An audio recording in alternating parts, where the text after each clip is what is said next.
Around in the lower left corner of the map, starting here on Daybreak, we have our beautiful bold and blue Terran tree. In the top right, he was able to beat one bit by bit, but last game he was just not able to. Losing game one to Fluttershy, it is TSLinori, the red Protoss. You're going to have to explain that Fluttershy thing to me sometime because I just don't get it. I will link it to you right after this game. No, I'm not watching. It's like really short. Don't care. I know what it is. And on principle at this point, I'm not watching. No, man. No, man. So we'll see if Tree can catch Inori off guard again. I mean, there's no question about it. Inori, obviously just through earlier today, knows how to deal with stuff like all-ins, but not that game. Too much damage was caused early on by those Hellions. And, yeah, we do actually see... This is a good map for Proxy 2 Axis. I don't think he's going to go for it, but... no, he's not. I feel like after he failed so hardcore with his Proxy 2 Act against Killer, just deciding, nope. Yeah, probably, I mean, not even Proxy, but just 2X in general can be nice for that early pressure, but it's not the easiest thing to pull off. Alright, I'm going to link this in chat if anybody's wondering what I'm talking about with the Fluttershy thing. I'm glad you're doing that. And then you'll watch it after the game. Nope. Hey, you will. Shan't happen, sir. So Tree again going for that 13 gas. See if this leads up to the same sort of strategy. I mean, it's a strong opening versus Protoss. Unless they're going to also all in you early and catch you once you're out of the base, it's, as we saw, hard to deal with. And it's actually a great map for the same sort of 1-1-1 style play as well. Just because of the choke outside the natural. It's pretty thin. Pretty narrow. Oh, and that supply depot is getting dangerously low. Yeah, again. Just barely getting it in time. SCV War is going after that probe, but we have Marines just being pumped out right now. Orbital underway. And Inori just not really doing anything out of the ordinary back at home. Hopefully this time, though, you could have an Immortal on the field a little bit earlier. As that, yeah, I feel he was... over the 5-gate. I mean, if you look at the two big army differences between Inori's game versus Panda and his game versus Tree, I believe he had 3 Immortals versus Panda, if not 2, yeah. but also a Warp Prism to drop them on the low ground. Whereas last game, he had nothing, just nothing but probes to deal with those tanks. Yeah, it was really, really hard, and, I mean, I feel like what he went for in the last game was a little bit out of the ordinary, but... that one I give you, like, huge props on. That was well-deserved. Creative. And did Tree scout that pylon? He did, so he knows where it is.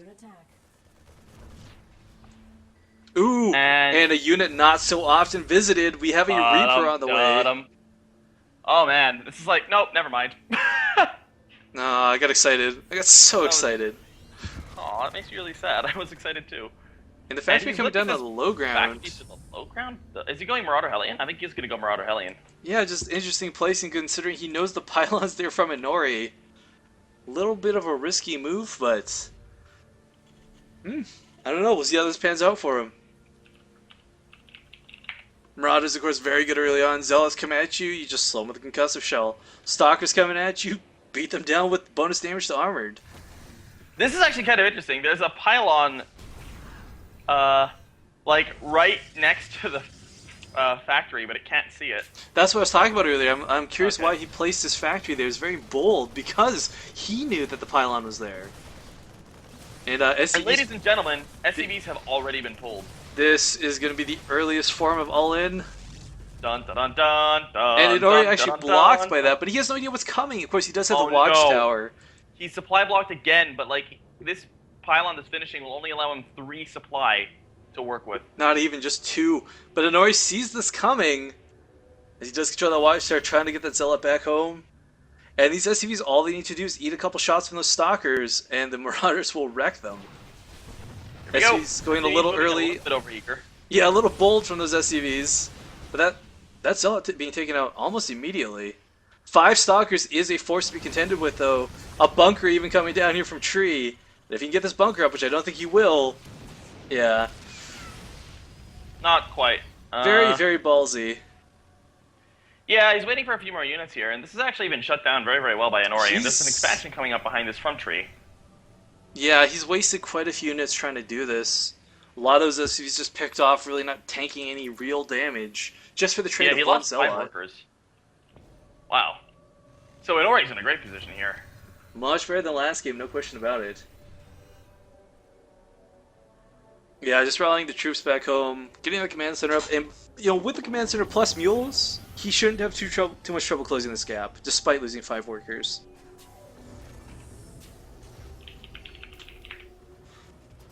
The camera's on you for just a sec. Alrighty then. We have 5 Marauders are out on the map at this point.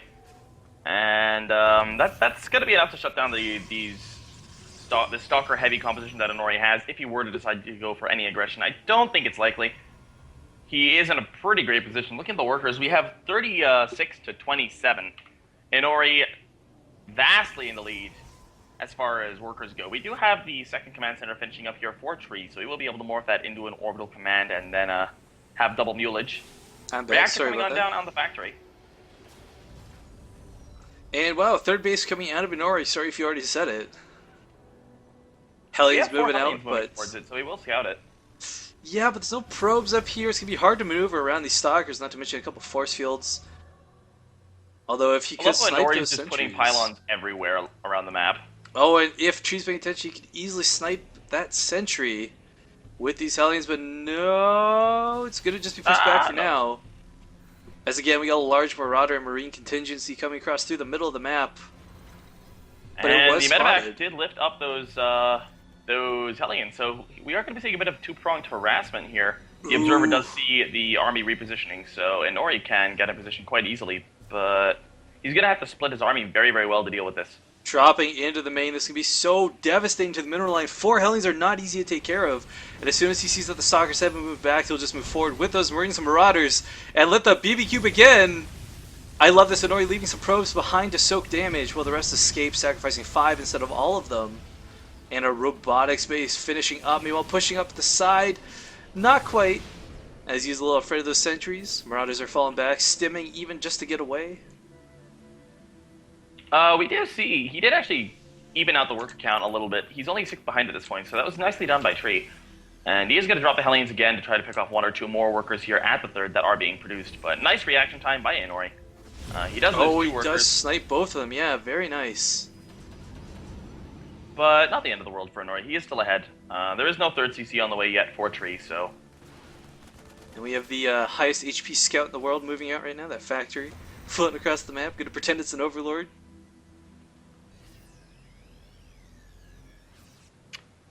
Now the thing too is, with those 3 stalkers positioned there, Inori cannot really get in on either side, but this is 5 stalkers. This is a large amount of the army devoted just to hold that medevac in place. Yeah, so it's really...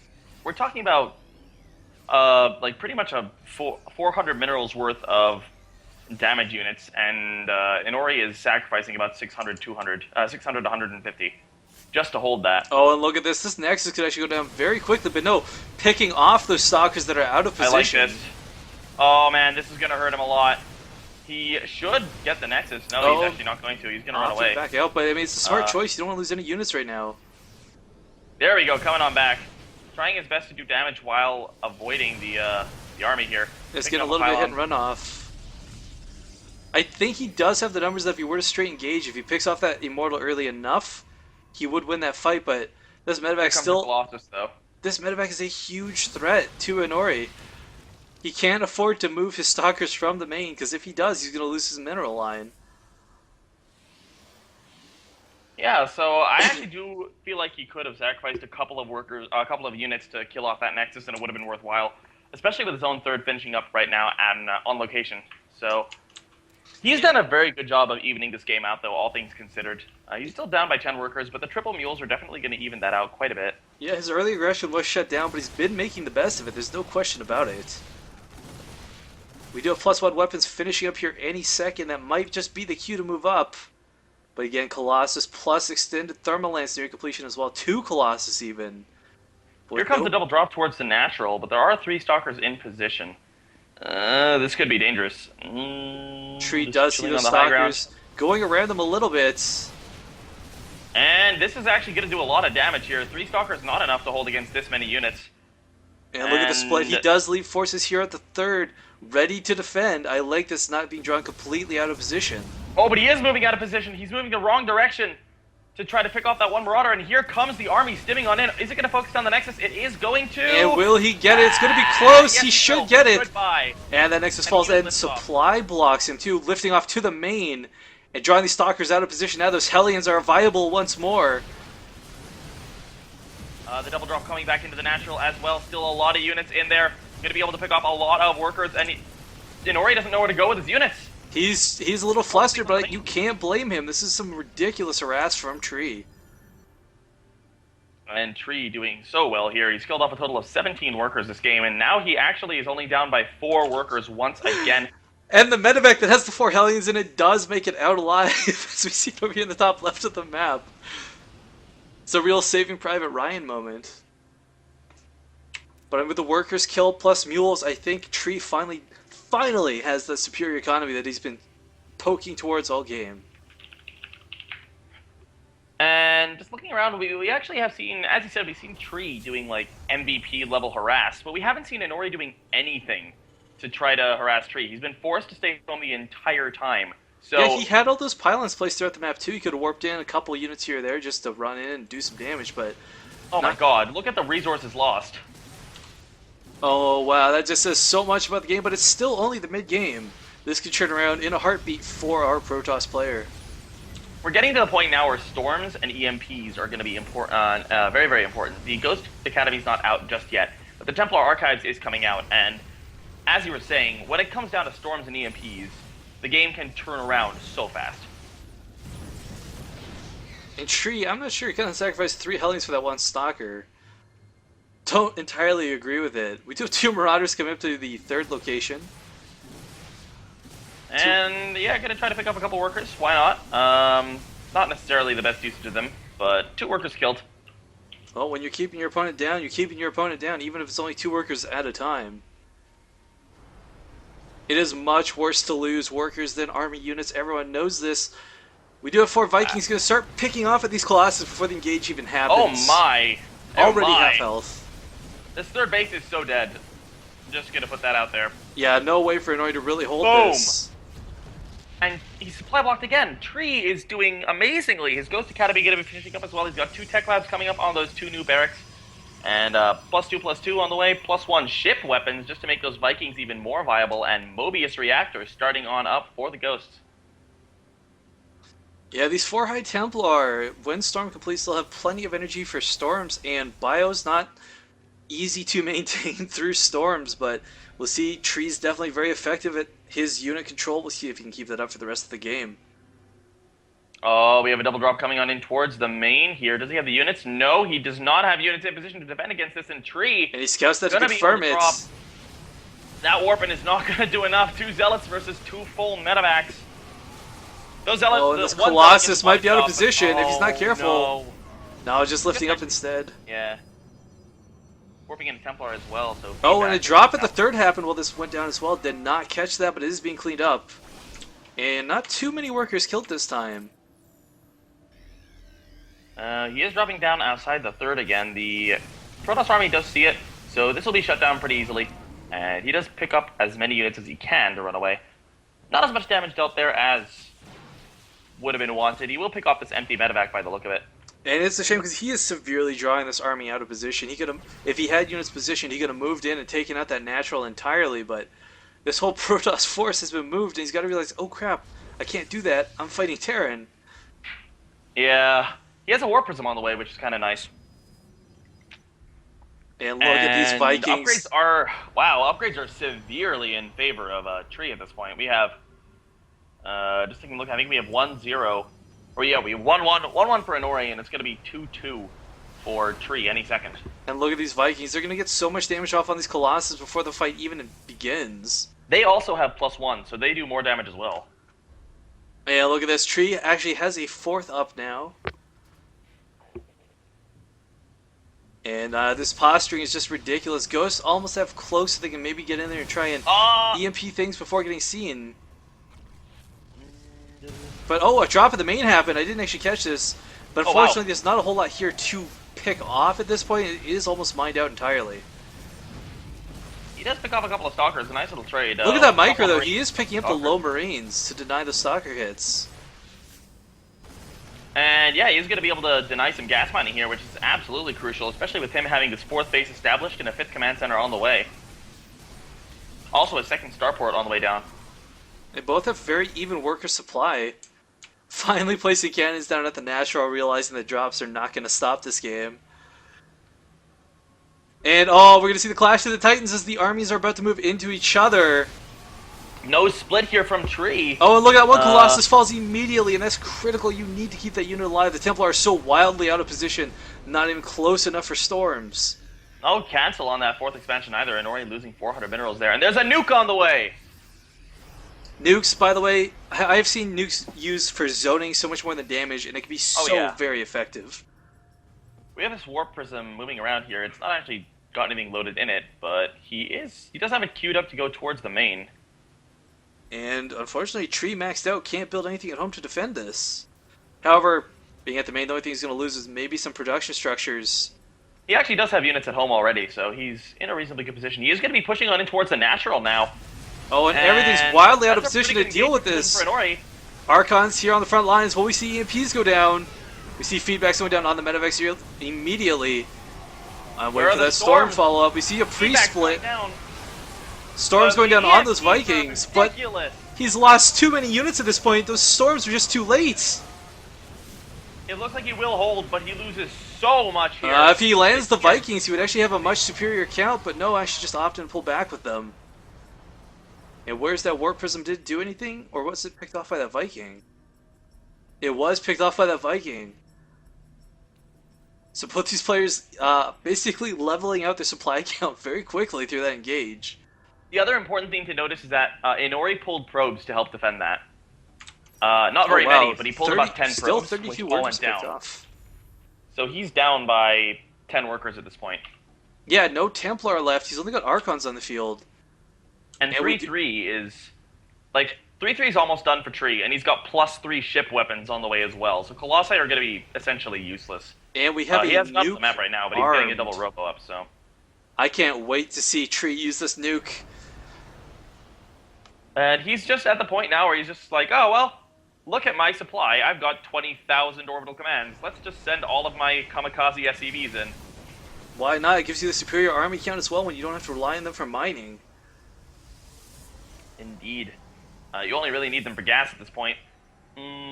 Ghost moving forward, that is cloaked. Is he going to try for the nuke? Scans and sees that there are cannons up. He does snipe. Gets a couple of snipes off on Templar. That was pretty nice. Nuclear launch detected at the 4th base. It will take out these cannons, but will Tree try and bait a fight prior to it landing? I don't think so. There we go. Finally pulling the probes away. Putting down more cannons, probably not the best idea. Only actually kills off a pylon and a cannon, but at the same time, it does zone the army out, so now he can come in, pick off this Nexus, and then run away. So very nicely played there by Tree. And this is getting to that point in the game where this base is your game-winning or game-losing base. If you don't have that 4th base mining, you're going to be in a lot of trouble. But even Tree going for a 5th behind this, happily mining at his 4th with a planetary. I want you to think about this. Rifkin. At the beginning of the game, Tree was down by a base and 11 workers. Yeah, it's kind of ridiculous. We have ghosts. He actually dropped 3 mules here as well to repair the... Look at those EMPs landing right on top of the Archons, taking out so much of their shielding, but unfortunately, all the Templar are at the back hiding, which is very smart on Inori's part, as you need to retain those storms. Colossi is useless at this point. I completely disagree. Oh, but look at this in the natural. We have this small hit squad that could do severe damage to these robo facility pumping out Colossi that can get focus fire down by these Marauders. Oh, are we going to see that Stimpack? No, actually just pulling back. Interesting enough. Meanwhile, sorry, huge engage over here. Storm's going down left and right. Cloak Ghost trying to walk through, but too much splash damage. And Storms are great for Inori in this engagement, though. That is exactly what he needed to try to turn this around. Supply still in Tree's advantage. Oh, the Colossus misrallied. Down will go both of these Archons as well, so a lot of expensive units going down. That is the last Storm that he has available to him. And look over here at the natural. This Robo facility may actually fall to this focus fire, but these units are very low, and oh no, it actually goes down. And that's going to cut the Colossus production down by half. Tree, of course, establishing this 5th base is going to be just so helpful for him. He's at the point now where this base is, like, he can start mining from it, he doesn't have to, but at the same time, it's like, well, if you kill my 4th, it doesn't even matter, because I have another base. Trying to put on a bit more pressure at the 4th of Nori, not going to work so well. Actually, losing a few medevacs, a bit sloppy by Tree there. Yeah, these trades, whether you want to argue, if you want to argue they're cost effective or not, it doesn't really matter, because Tree's got the economy to do this, to replace this behind it. Oh, really nice engagement here with the reinforcements, though. The reinforcements come on in, and Nori GG's. So